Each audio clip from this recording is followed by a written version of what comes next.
ladies and gentlemen. Slim Phoenix here again. Thought I'd do a replay from a battle I had yesterday and kind of walk through it and see if I can give some pointers. Maybe some of you guys will be able to pick something up. Maybe I can provide a little bit of insight. Not an expert by any means, but I believe that I have enough gameplay and battles in that hopefully I can get some pointers in the right direction. So we are on Arctic region. I'm in my T110E4. I'm in a platoon with a couple friends of mine. But let's do a team analysis. They have a Type 5, which on this map, I wouldn't say that the south is entirely critical. If you can hold off the south from the E line,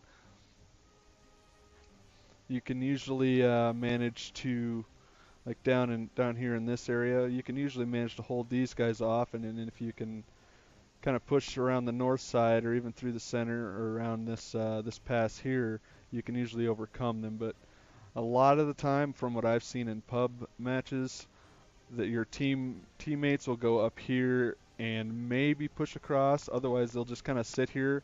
So at that point, the south side becomes kind of critical. And if you don't do something on either the north or the south, usually you end up losing. So that's something I'm considering going into this. One of my platoon mates does have a mouse, and there's also a Maushan on our team. So we've got a fair amount of damage pools as far as tanks that we can use. And this T110E4 has, I believe it's about 295. See if we can get it to come up here. I don't know if it'll do it in the replay. Looks like not. About 295 millimeters of penetration with a standard round. It also has a fair amount of armor. The only thing about the T110E4 is that this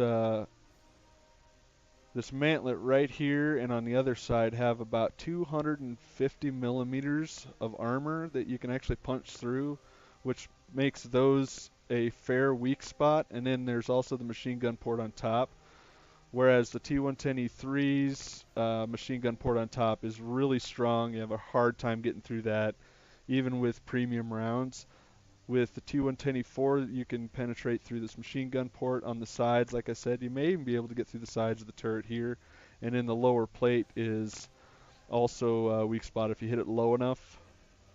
And so those are things that I'm going to keep in mind with this T110E4. The sides and the back also have really weak armor. So we're going to keep that in mind as we go. So let's start this rolling. And I do run XVM just to kind of see, but I'm not going to use that today. You can see the hit pools up here are really close to each other, 24,220 to 24,240. So Matchmaker actually did a really excellent job of getting this close. And as I cross the open field here, you see I point the gun in the direction that I'm expecting enemy fire from.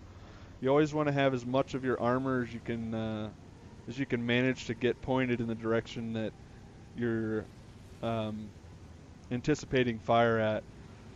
That way you can utilize more of your armor, and hopefully the enemy team will bounce. And you can see here, let's pause this real quick and take a look around. You can see this T-54 lightweight has taken position in this bush. This is an excellent bush to spot from if you're in a light tank. I use it whenever I get on this map in a light tank, because you can spot clear down here through the pass and spot any tanks that are coming across here to get into this south pass. And this gives your TDs up here on the hill the possibility to shoot down in and get early shots in and support you. So I was really happy to see him there. The only issue that I saw with the way the team deployed is we are very heavy south. I think we've got 3 TDs here in the center. And let's take a look. We got Ferdinand's up. Looks like a Scorpion.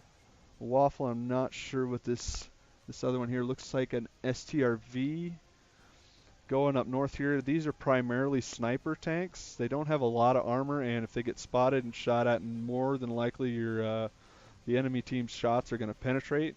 So And with them not having any support, they don't have any mediums or lights up here to spot for them, so they're going to have a really hard time holding that north end. So we're going to, because a lot of our tanks are down here down south, we're going to try to be somewhat aggressive and try to get around through here and see if we can get that cleared out so we can push through. And here we see the that lightweight spotted the Type 5, 103, and the 215B 183. The 103 gets kind of hammered here on the way across. And you can see here I hesitate for a second, and then I take the shot at the top of the turret. Luckily, I hit the viewport and penetrate him for a whopping 900 plus, which is a really good. I think the average damage on this gun on the T110E4 is about 750, so that was a really high roll. So that 103 won't last long. We're going to try to see if we can get shots in here. Kind of dial in, wait for it to aim, make sure it counts, and it doesn't penetrate this 183. Sometimes RNG works in your favor, sometimes it's got it out for you. So it looks like that one it was compensating for that shot in the 103. So we're trying to keep our hull down here. You can kind of tell I'm using this ridge to kind of poke over and get some shots down range. A little bit of pixel sniping here in this E3. You can see it hits short in the dirt. It's kind of the price you pay for high caliber. You don't get as much accuracy usually. You can see our mouse and the Moushin are sitting both here, and they decide to. They also notice that you can see the north end is starting to get swarmed up here. So these are the 3 TDs that I was talking about earlier, and they got 2 mediums and a light tank pushing into them, and this Scorpion and the Waffle at a minimum are very susceptible to HE fire, and if this T49 is running the derp gun, then that Scorpion is going to take a lot of damage really fast. Same with this Waffle. So these guys are getting pressure. We do have some TDs back here for backup, but we want to try to get through here. So both of them, our Mausch and our Mauschen, start to move across, move up into fire, and we want to make sure and support them so that they don't get chewed up and then we lose our advantage. So let's roll here.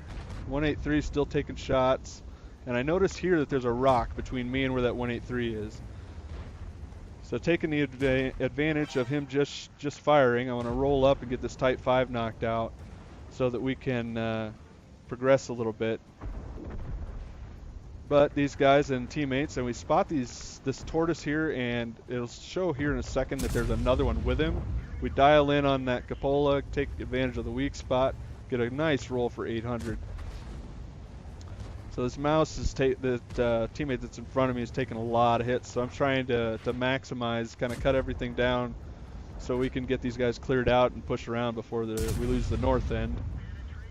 So the other one goes invisible, so I fire at the one that is visible, and you can see they're both at 432 and 211. So these are really low health. We want to prioritize these. Less guns in the battle means less shots that you're taking. So you'll see here my teammate in the mouse here takes out this rear tortoise. He's the lowest health. So the more tanks we can get knocked out faster, the better.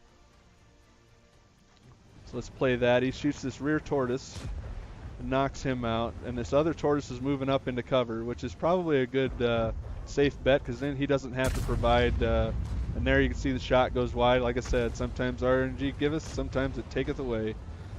But so I want to get that tortoise knocked out.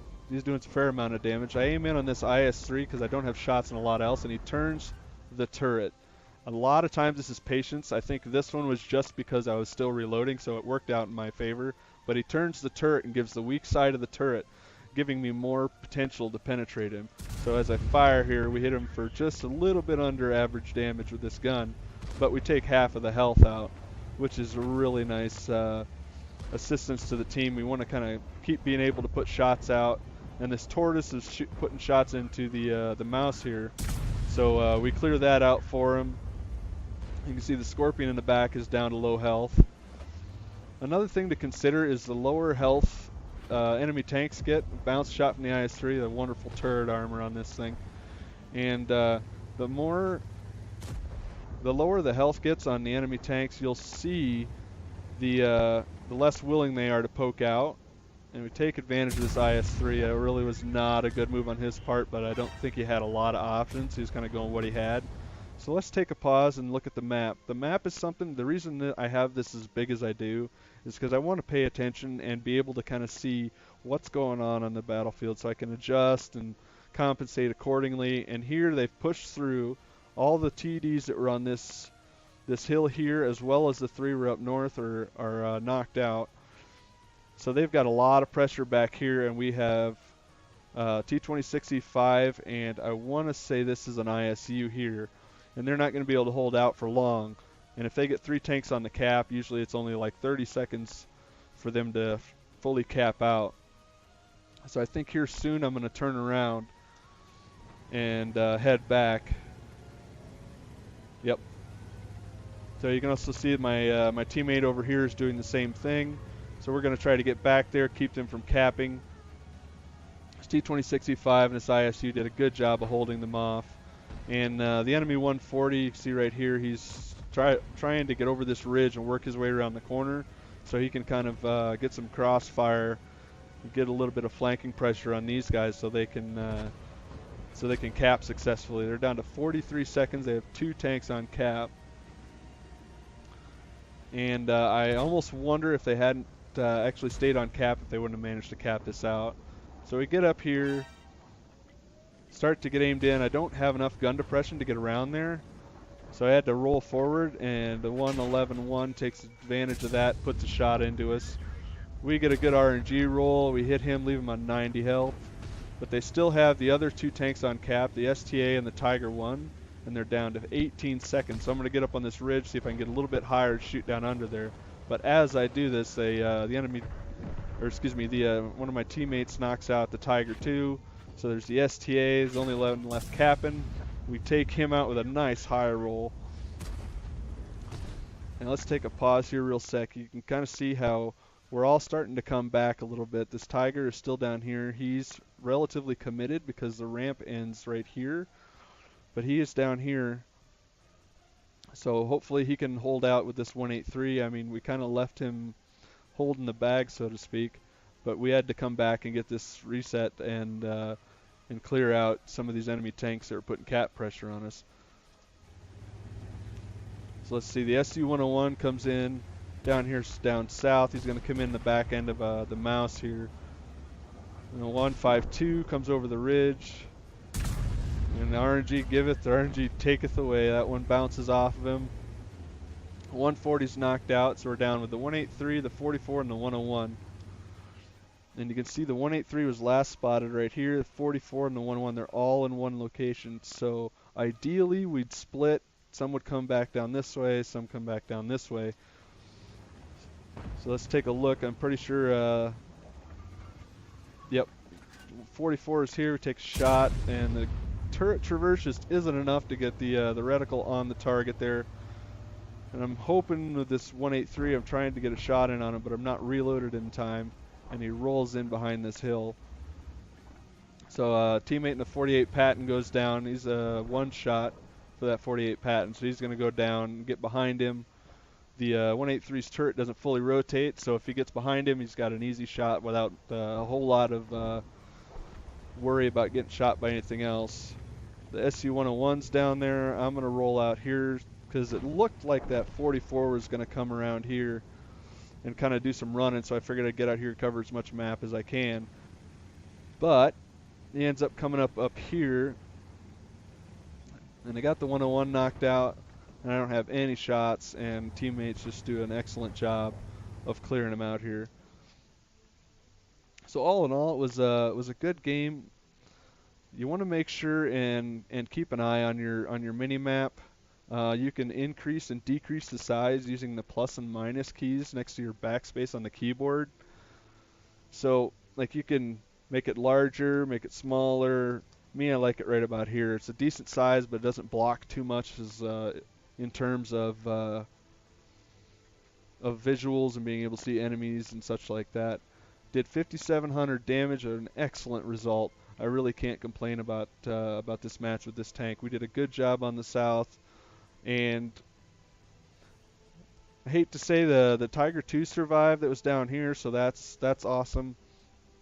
Our TDs kind of held them off, and without those TDs back here, we wouldn't have been able to hold this bottom side. They may have rushed in and capped us out, or they may even have come in and behind us and flanked us. So no part of the team is usually sacrificial, but in this aspect, they did their best. They did a good job of holding them off and getting damage dealt out, kind of whittle it down so we could actually manage to get back to cap, get the reset, and then clear out the rest of the enemy team. So it was a really excellent result.